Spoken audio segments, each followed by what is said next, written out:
এটা আমার সোনা বাবা আমার বিছানায় এসে শোবে, উঠেছে। এখানে কিছুক্ষণ থাকবে, থেকে আমার আদর খাবে। তারপরে নিজে টুক করে যে কল্পনা আসবে লাফ দিয়ে নেমে চলে যাবে। জানে খাবারের সময় হয়ে গেছে, তো হয়েছে 9টা বাজে, 9:30 পৌনে 10টার মধ্যে নেমে যাবে। আর এর মধ্যে যদি কলিং বেল বাজায় কেউ, ব্যস্ত তো হয়ে গেল। আমার সোনা বাবা, আমার দুটু বাবা, আমার কুটু বাবারটা, টুটু বাবারটা, কুচু বাবারটা, আমার কুটু, হা কুটু বাবা আমার কেমন বসে আছে বিছানায়, দেখো। এতক্ষণ দিদির ওখানে, মার ওখানে ছিল, ওখানে রাতে ঘুম টুম হয়ে গেছে। তারপরে এসে পটি ফটি হিসু ফিসু করে মুখ ঠুক ধুয়ে দাঁত ব্রাশ করে বিকু খেয়েছে, এগুলো সব কমপ্লিট করে এখন আমি এসেছি এবার আমার বিছানাতে উঠবে।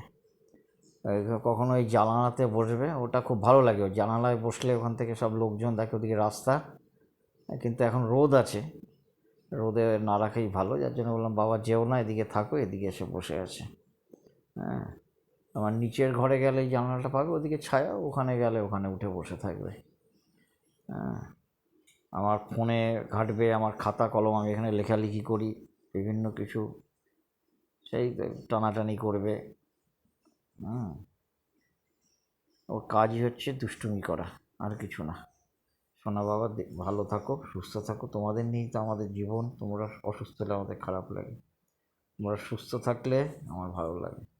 আর আমার তো স্ট্রিট ডগ আছেই, জানেন, প্রচুর স্ট্রিট ডগ রয়েছে। তারা সকালবেলা এসে আমার বাড়ির গেটের সামনে বসে থাকে, আমি তালা খুলতে খুলতে তার আগে এসে যায়। জানে বিস্কুট পাবে, ওদের বিস্কুট দিই। তো আমার তো বিস্কুট প্রচুর লাগে, 6-7 থেকে একটা করে দেওয়া যায় না, ভেঙে দিতে গেলে আমার প্রচুর বিস্কুট বেরিয়ে যায়। তারপরে ওদের একটুখানি ভাত আমার থাকে, ওদের জন্যই করা ভাত, ওই চিকেন দিয়ে করা থাকে বা লোটে মাছ দিয়ে ভাতটা করা থাকে। কিছুটা ভাত থেকে যায়, সেই ভাতটা আমি রেখে দিই। সকালবেলা ওদের খিদে পায়, তো বিস্কুট দেওয়ার পর আধ ঘন্টা পরে ভাতটা দিয়ে দিই। মোটামুটি ওই যে ভাতটা থেকে ওরা তখন ওই 2-4 জন থাকে, খেয়ে নেয়। আবার রুটি ভেজানো আছে, 4টে রুটি ভিজিয়ে রেখেছি নরমভাবে। ওই 4টে রুটি ওই চিকেনের জুস দিয়ে ওইটা করে আবার ওদের 4জনকে দিয়ে দেবো, 3-4জনকে খেয়ে নেবে। ওটা দেবো ওই 10টা 10টায় দেবো। আবার 12:30 1টার মধ্যে ভাত দিয়ে দেবো, ব্যাস। আমার ওদের জন্য হোটেল বন্ধ হয়ে যাবে। রাত্রেবেলায় আমি আর বিশেষ কিছু করি না, এলে 2-1টা বিস্কুট দিয়ে দিই, কারণ রাত্রে আমি পারি না এতগুলো কুকুরকে নিয়ে এখানে ওখানে খাবার দেওয়া এই করা, আমি আর পেরে উঠি না। যে রাত্রে আমি কোনো ঝামেলায় যাই না। ওই ভাতটা থাকে, ফ্রিজে রেখে দিই, ইচ্ছা করে রেখে দিই, পরের দিন সকালবেলা বাইরে বার করে দিই, একটু নর্মাল টেম্পারেচারে চলে আসে, তারপর এইভাবে দিয়ে দিই। এইভাবেই রোটেশনালি চলছে, কারণ অনেকগুলো ডগ হয়ে গেছে, আর কেউ তো ডগকে এভাবে খেতে দেয় না। দেখলাম সব ডগগুলো আমার এখানে খেয়ে চলে যায়, কিন্তু বাইরে ওরা খাবার পায় না। ওই লোকে এঁটো কাঠা দেয়, লঙ্কা, লেবু, পেঁয়াজ, রসুন, হ্যাঁ, সর্ষে বাটা দিয়ে, মানে নিজেরা যা খায় সেই খাবারগুলোকে আর খেতে পারে না নিজেরা। একদম মানে গলা অবধি খাওয়ার পরে যদি পারে না, তখন সেটা কুকুরকে দেয়।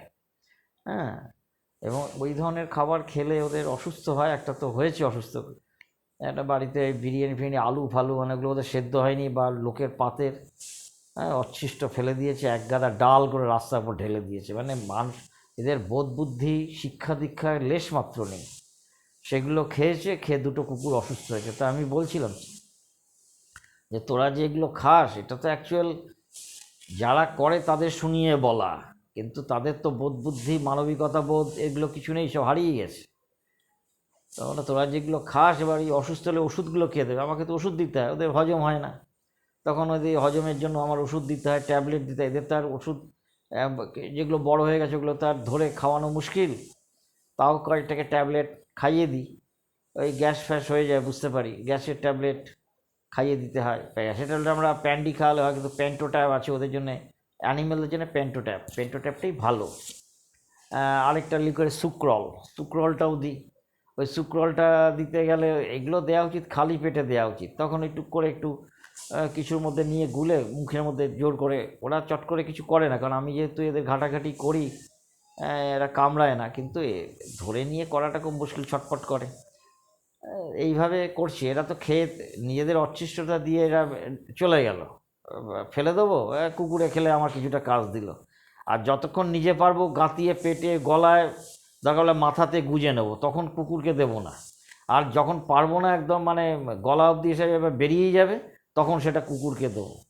কিন্তু নিজের ডেইলি যে নিজের ভাতের থেকে এক মুঠ ভাত দেবে, সেই মানসিকতা বা মানবিকতা বোধ এদের নেই, যে এদের একটুখানি নিজের ভাতের থেকে একটু ভাত, একটু মাছ দিয়ে একটু মেখে দিই, নিজের একটুখানি মাছটা দিয়ে একটু মেখে দিলে মাছের গন্ধে খেয়ে নেবে। ওরা তো আর টেস্ট করে খায় না, ওদের ঘ্রাণে খায়। হ্যাঁ, আমাদের যেমন জিভে টেস্ট আছে, ওদের কোনো টেস্ট নেই, ওরা টেস্টে খায় না, ঘ্রাণে খায়। তো যাই হোক, এইভাবেই চলছে, দেখা যাক।